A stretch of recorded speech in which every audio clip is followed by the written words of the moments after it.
ರಾಜ್ಯ ರಾಜಕೀಯದಲ್ಲಿ ಸ್ಫೋಟಕ ಬೆಳವಣಿಗೆಗಳು ನಡೀತಾ ಇದೆ. ಆಪರೇಷನ್ ಕಮಲ ಮತ್ತೆ ಟುಸ್ ಆಯ್ತಾ? BS ಯಡಿಯೂರಪ್ಪನವರಿಗೆ ಫುಲ್ ಟೆನ್ಷನ್ ಆಗಿದೆಯಂತೆ. ಬೆಳ್ಳಂಬೆಳಗ್ಗೆಯೇ ಆಪ್ತರೊಂದಿಗೆ ತುರ್ತು ಸಮಾಲೋಚನೆಯನ್ನು ನಡೆಸಿದ್ದಾರೆ. ರೆಸಾರ್ಟ್ ರಾಜಕಾರಣಕ್ಕೆ ಮತ್ತೆ ಚಿಂತನೆಯನ್ನು ನಡೆಸಿದ್ದಾರೆ BS ಯಡಿಯೂರಪ್ಪ. ಒಂದು ಕಡೆ ಯಡಿಯೂರಪ್ಪನವರ ಟೆನ್ಷನ್ ಆದರೆ ಮತ್ತೊಂದು ಕಡೆ ರಿಲ್ಯಾಕ್ಸ್ ಮೂಡ್ನಲ್ಲಿದ್ದಾರೆ CM ಕುಮಾರಸ್ವಾಮಿ. ಆಪರೇಷನ್ ಟೆನ್ಷನ್ ಇಲ್ಲದೆ ಬಜೆಟ್ಗೆ HDK ತಯಾರಿಯನ್ನು ಮಾಡ್ತಾ ಇದ್ದಾರೆ. ಅತ್ತ ಉಳಿದ ಅತೃಪ್ತರನ್ನು ಸೆಳೆಯೋದಕ್ಕೆ ಕಾಂಗ್ರೆಸ್ ಮೆಗಾ ಪ್ಲಾನ್ ಅನ್ನು ನಡೆಸ್ತಾ ಇದೆ.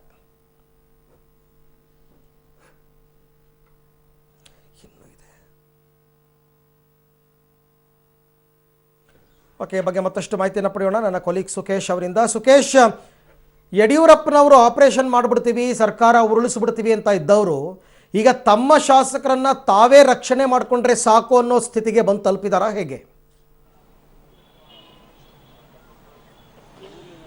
ಸದ್ಯದ ಬೆಳವಣಿಗೆಗಳನ್ನ ನೋಡಿದ್ರೆ ಅಂತ ಒಂದು ಲಕ್ಷಣಗಳು ಕೂಡ ಕಂಡು ಬರ್ತಾ ಇದೆ. ಅರವಿಂದ್, ಆಪರೇಷನ್ ಮಾಡಿ ಮುಗಿಸ್ತೀವಿ ಅಂತ ಹೊರಟಂತ ಯಡಿಯೂರಪ್ಪನವರು ರಿವರ್ಸ್ ಆಪರೇಷನ್ ನ ಬೈದಲ್ಲಿದ್ದಾರಾ ಅನ್ನುವಂಥದ್ದು ಪ್ರಶ್ನೆ.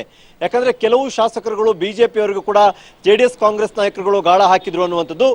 ತಮ್ಮ ಪಕ್ಷದ ಆಪರೇಷನ್ಗೆ ಕೌಂಟರ್ ಆಪರೇಷನ್ ಮಾಡಬೇಕು ಅನ್ನುವಂಥ ನಿಟ್ಟಿನಲ್ಲಿ ಕಾಂಗ್ರೆಸ್ JDS ನಾಯಕರುಗಳು ಮುಂದಾದ್ರ ಈ ಪ್ರಯತ್ನದ ಫಲವಾಗಿ ಕೆಲವು ಬಿಜೆಪಿ ಶಾಸಕರುಗಳನ್ನ ಸಂಪರ್ಕಿಸಿದ್ರ ಅನ್ನುವಂಥದ್ದು. ಇದರ ಒಂದು ಭೀತಿಯಿಂದಾಗಿ ಶಾಸಕರನ್ನ ಹಿಡಿದಿಟ್ಕೊಳ್ಬೇಕಾದಂತ ಅನಿವಾರ್ಯತೆ ಯಡಿಯೂರಪ್ಪನವರಿಗೆ ಬಂದಿದೆ. ಯಾಕಂದ್ರೆ ಮೊದಲು ಆಪರೇಷನ್ಗೆ ಮುಂದಾಗಿ ತಾವೇ ಶಾಸಕರನ್ನ ಕಳೆದುಕೊಳ್ಳುವಂತ ಪರಿಸ್ಥಿತಿ ಬಂದ್ರೆ ಅದು ಇನ್ನೊಂದು ರೀತಿಯ ಮುಖಭಂಗ ಆಗುವಂತ ಸಾಧ್ಯತೆ ಇರೋದ್ರಿಂದ ಅವ್ರನ್ನೂ ಕೂಡ ಉಳಿಸ್ಕೊಳ್ಬೇಕು.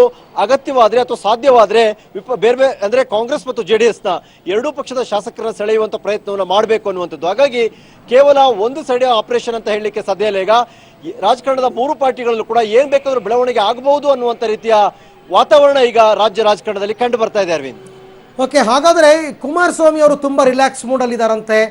ಕಾಂಗ್ರೆಸ್ನವರು ಒಂದು ಹಂತದಲ್ಲಿ ಇವಾಗ ರಿಲ್ಯಾಕ್ಸ್ ಮೂಡ್ನಲ್ಲೇ ಇದ್ದಾರೆ. ಯಾವ ಕಾರಣಕ್ಕೂ ಸರ್ಕಾರ ಬೀಳಲ್ಲ ಅಂತಕ್ಕಂಥ ಖಾತ್ರಿ ಬಂದಿದ್ದಾದ್ರೂ ಹೇಗೆ ಅವ್ರಿಗೆ?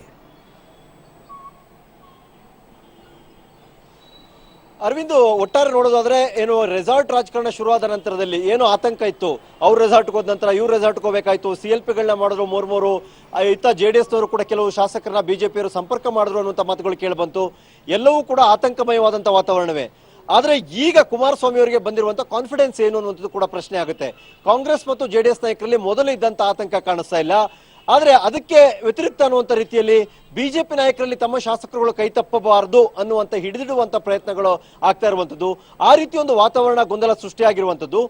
ತೆರೆಮರೆಯಲ್ಲಿ ಕಾಂಗ್ರೆಸ್ ಮತ್ತು JDS ನಾಯಕರುಗಳು ಬಹಳ ದೊಡ್ಡ ಮಟ್ಟದಲ್ಲಿ ಏನಾದರೂ ಆಪರೇಷನ್ಗೆ ಪ್ರಯತ್ನ ಮಾಡಿದ್ರ ಅನ್ನುವಂಥದ್ದು ಕೂಡ ಎದ್ದಿರುವಂತ ಪ್ರಶ್ನೆ.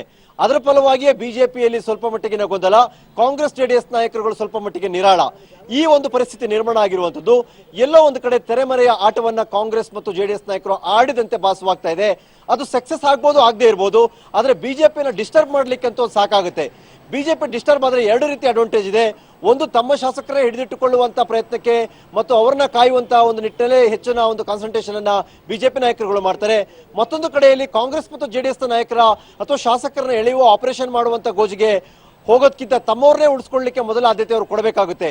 ಈ ಎಲ್ಲ ಕಾರಣಗಳಿಂದಾಗಿ ಕಾಂಗ್ರೆಸ್ ಮತ್ತು JDS ನಾಯಕರುಗಳು ಸ್ವಲ್ಪ ಮಟ್ಟಿಗೆ ಕೂಲ್ ಆದ್ರ ಅನ್ನುವಂತ ಪ್ರಶ್ನೆ ಈಗ ಮೂಡ್ತಾ ಇದೆ. ಅರವಿಂದ್, ಇನ್ನು ಆಲ್ರೆಡಿ ಬಿಜೆಪಿಯ 5 ಶಾಸಕರು ಈಗಾಗಲೇ ಕುಮಾರಸ್ವಾಮಿ ಮತ್ತು ದೋಸ್ತಿ ಸರ್ಕಾರದ ಟಚ್ನಲ್ಲಿದ್ದಾರೆ. ಅವರೆಲ್ಲರೂ ಕೂಡ ರಾಜೀನಾಮೆ ಕೊಡೋದಕ್ಕೂ ಕೂಡ ರೆಡಿಯಾಗಿದ್ದಾರೆ ಅಂತಕ್ಕಂಥ ಮಾಹಿತಿ ಕೂಡ ಇದೆ. ಒಂದು ವೇಳೆ ಇದು ನಿಜಾನೇ ಆದಲ್ಲಿ ಮತ್ತೆ ರೆಸಾರ್ಟ್ ರಾಜಕೀಯ ಶುರುವಾಗುತ್ತಾ ಬಿಜೆಪಿಯಿಂದ ಅವ್ರನ್ನ ರಕ್ಷಿಸಿಕೊಳ್ಳೋದಕ್ಕೆ ಹೇಗೆ? ಖಂಡಿತ ಹೌದು. ಆದ್ರೆ ಎಲ್ಲದಕ್ಕೂ ಕೂಡ ವೇದಿಕೆ ಇರುವಂತದ್ದು ಈಗ ಈ ಬಾರಿ ನಡೀತಕ್ಕಂಥ ಅಧಿವೇಶನದಲ್ಲಿ ಬಿಜೆಪಿಯವರ ಸ್ಟ್ಯಾಂಡ್ ಏನು ಅನ್ನುವಂಥದ್ದು ಮುಖ್ಯವಾಗುತ್ತೆ. ಅವಿಶ್ವಾಸ ಗೊತ್ತುವಳಿ ಅಥವಾ ವಿಶ್ವಾಸ ಮತ ಸಾಬೀತು ಮಾಡಿ ಅಂತ ಪಟ್ಟಿಡಿತಾರ ಅನ್ನೋದು ಒಂದು. ಎರಡನೇದಾಗಿ ಬಜೆಟ್ ಅನುಮೋದನೆ ಕೂಡ ಅಡ್ಡ ಮಾಡೋ ರೀತಿಯಲ್ಲಿ ಶಾಸಕರನ್ನ ಬೇರೆ ಕಡೆ ತೆಗೆದುಕೊಂಡು ಹೋಗುವ ಅಥವಾ ಶಾಸಕರು ಗೈರಾಗುವಂತೆ ಮಾಡುವ ಈ ರೀತಿಯ ಪ್ರಯತ್ನಕ್ಕೆ ಮುಂದಾಗ್ತಾರ ಬಿಜೆಪಿ ಅನ್ನುವಂಥದ್ದು ಪ್ರಶ್ನೆ. ಹಾಗೇನಾದ್ರೂ ಆದ್ರೆ ಬಹುಶಃ JDS ಮತ್ತು ಕಾಂಗ್ರೆಸ್ ನಾಯಕರುಗಳು ಕೂಡ ತಮ್ಮ ಆಪರೇಷನ್ ಕೂಡ ಚಾಲ್ತಿಗೆ ತರುವ, ಒಂದು ಅವರನ್ನು ಗೈರಾಗಿಸುವ ಅಥವಾ ಅವರನ್ನು ರಾಜೀನಾಮೆ ಕೊಡುವ, ಅವರ ಏನ್ ಆಕ್ಷನ್ ಇರುತ್ತೆ ಅದಕ್ಕೆ ಸರಿಯಾದ ರಿಯಾಕ್ಷನ್ ಕೂಡ ಮಾಡಬೇಕು, ಕೌಂಟರ್ನ ಕೊಡಬೇಕು ಅನ್ನುವಂಥ ರೀತಿಯಲ್ಲಿ ಕಾಂಗ್ರೆಸ್ ಮತ್ತು JDS ನಾಯಕರುಗಳು ಸಿದ್ಧತೆ ಮಾಡಿಕೊಂಡಂತೆ ಕಂಡು ಬರ್ತಾ ಇದೆ. ಆದ್ರೆ ಎಲ್ಲಿ ಬಿಜೆಪಿಯವರು 15-20 ಹೆಸರುಗಳನ್ನ ಹೇಳಿದ್ರು ಕೂಡ 3-4 ಜನ ಶಾಸಕರುಗಳು ಹೊರತಾಗಿ ಉಳಿದವರ ಜೊತೆ ಹೋಗ್ಲಿಲ್ಲ. ಆದ್ರೂ ಕೂಡ ಕೆಲವರು ಬರ್ತಾರೆ ಅನ್ನುವಂಥ ಮಾತನ್ನು ಹೇಳ್ತಾ ಇದ್ದಾರೆ. ಅದೇ ರೀತಿ ಕಾಂಗ್ರೆಸ್ ಮತ್ತು JDS ಪಾಳಯದಲ್ಲೂ ಕೂಡ ಒಂದಷ್ಟು ಜನ ಬರ್ತಾರೆ, 5 ಜನ ಸಿದ್ಧರಿದ್ದಾರೆ ಅನ್ನುವಂಥ ಮಾತು ಕೂಡ ಹೇಳ್ತಾ ಇದ್ದಾರೆ. ಬಹುಶಃ ಎರಡೂ ಕಡೆಯಿಂದಲೂ ಕೂಡ ಪರಸ್ಪರ ಒಬ್ಬರನ್ನೊಬ್ಬರು ಹೆದರಿಸುವ ಬೆದರಿಸುವ ತಂತ್ರವನ್ನ ಅನುಸರಿಸುವ ಮೂಲಕವಾಗಿ ತಮ್ಮ ಸೇಫ್ ಗೇಮ್ ಅನ್ನ ಆಡಬೇಕು ಅಥವಾ ತಮ್ಮ ಸೇಫ್ಟಿನ ತಾವು ನೋಡ್ಕೊಳ್ಬೇಕು ಅನ್ನುವಂತ ರೀತಿಯಲ್ಲಿ ವರ್ತಿಸ್ತಿದ್ದಂತೆ ಮೇಲ್ನೋಟಕ್ಕೆ ಕಂಡು ಬರ್ತಾ ಇದೆ. Arvind. Okay Sukhesh, thank you ತಮ್ಮೆಲ್ಲ ಮಾಹಿತಿಗಾಗಿ. ಇನ್ನು ಯಡಿಯೂರಪ್ಪನವರ ನಿವಾಸ ಧವಳಗಿರಿಯಿಂದ ನನ್ನ ಕೊಲೀಗ್ ರವೀಶ್ ನನ್ನ ಜೊತೆ ಜಾಯ್ನ್ ಆಗ್ತಾ ಇದ್ದಾರೆ. ಎಸ್ ರವೀಶ್, ಏನ್ ನಡೀತಾ ಇದೆ ಬಿಜೆಪಿ ಪಾಳಯದಲ್ಲಿ ರೈಟ್ ನಾವು? ಅರವಿಂದ್, ಈಗಾಗಲೇ ಯಡಿಯೂರಪ್ಪ ಅವರ ನೇತೃತ್ವದಲ್ಲಿ ಶಾಸಕರ ಸಭೆ ಏನಿತ್ತು, ಶಾಸಕರ ಸಭೆ ಅಂತ್ಯ ಆಗಿದೆ. ಪ್ರಮುಖವಾಗಿರ್ತಕ್ಕಂಥದ್ದು ಇಲ್ಲಿ ನಾಳಿನ ಒಂದು ಜಂಟಿ ಅಧಿವೇಶನ ಸಂದರ್ಭದಲ್ಲಿ ಏನೆಲ್ಲ ಸ್ಟ್ರಾಟಜಿಗಳನ್ನ ಮಾಡಬೇಕು ಅನ್ನೋದ್ರ ಬಗ್ಗೆ ಕೂಡ ಯಡಿಯೂರಪ್ಪನವರು ಸೂಕ್ಷ್ಮವಾಗಿ ಸೂಚನೆ ಕೊಟ್ಟಿದ್ದಾರೆ ಅಂತ ಕೂಡ ಹೇಳಲಾಗ್ತಾ ಇದೆ. ಅಂದ್ರೆ ಕಾಂಗ್ರೆಸ್ನ ಅತೃಪ್ತ ಶಾಸಕರ ಗೈರು ಹಾಜರಾತಿ, ಅದ್ರ ಜೊತೆಗೆ ಒಂದು ಜೆಡಿಎಸ್ನ ಶಾಸಕರ ಗೈರನ್ನು ಕೂಡ ಅಸ್ತ್ರವನ್ನಾಗಿ ಬಳಸಿಕೊಳ್ಳೋದಕ್ಕೆ ಬಿಜೆಪಿ ಮುಂದಾಗ್ತಾ ಇದೆ. ಯಾಕೆಂದ್ರೆ ನಾಳೆ ತನಕ ಕೂಡ ಒಂದು ರೀತಿಯಲ್ಲಿ ಕಾದು ನೋಡುವ ತಂತ್ರಕ್ಕೆ ಶರಣಾಗೋಣ, ಯಾವುದಕ್ಕೂ ಕೂಡ ಅರ್ಜೆಂಟ್ ಮಾಡೋದು ಬೇಡ ಅಂತ ಕೂಡ ಯಡಿಯೂರಪ್ಪನವರು ಸೂಕ್ಷ್ಮವಾಗಿ ಹೇಳಿದ್ದಾರೆ ಅಂತ ಕೂಡ ಹೇಳಲಾಗ್ತಾ ಇದೆ. ಯಾಕೆಂದ್ರೆ ನಾಳೆ ಒಂದು ಜಂಟಿ ಅಧಿವೇಶನ ಉದ್ದೇಶಿಸಿ ರಾಜ್ಯಪಾಲರ ಭಾಷಣ ಆರಂಭ ಮಾಡುವ ಮೊದಲು ಒಂದು ರೀತಿಯಲ್ಲಿ ಶಾಸಕರ ಗೈರು ಹಾಜರಾತಿ ಎಷ್ಟರ ಮಟ್ಟಿಗೆ ಇರುತ್ತೆ ಅನ್ನೋದು ಕೂಡ ಕಾದ್ ನೋಡ್ತಾರೆ. ಅದ್ರ ಜೊತೆಗೆ ಈ ಒಂದು ಶಾಸಕರು ಯಾರು ಅತೃಪ್ತ ಶಾಸಕರಿದ್ದಾರೆ ಅವರ ನಡೆ ಏನು ಅನ್ನೋದು ಕೂಡ ಕಾದ್ ನೋಡ್ತಾರೆ. ಅದಾದ ಬಳಿಕ ಅಷ್ಟೇ ಬಿಜೆಪಿ ತಮ್ಮ ಹೆಜ್ಜೆಯನ್ನು ಕೂಡ ಇಡೋದಕ್ಕೆ ಈಗಾಗಲೇ ನಿರ್ಧಾರ ಮಾಡಿದ್ದಾರೆ.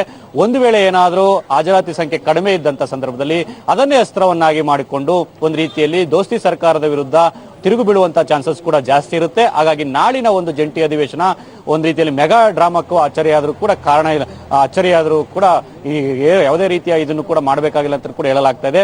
ಪ್ರಮುಖವಾಗಿರ್ತಕ್ಕಂಥ ಈಗಾಗಲೇ ಯಡಿಯೂರಪ್ಪನವರು ಕೂಡ ಅದೇ ರೀತಿಯ ಸೂಚನೆ ಕೊಟ್ಟಿರೋದು, ನಾಳೆ ಎಲ್ಲದಕ್ಕೂ ಕೂಡ ತಯಾರಾಗಿರಿ, ಹಾಗಾಗಿ ನಾಳೆ ನೋಡೋಣ ಅನ್ನೋ ಮಾತುಗಳನ್ನು ಕೂಡ ಹೇಳ್ತಾ ಇದ್ದಾರೆ.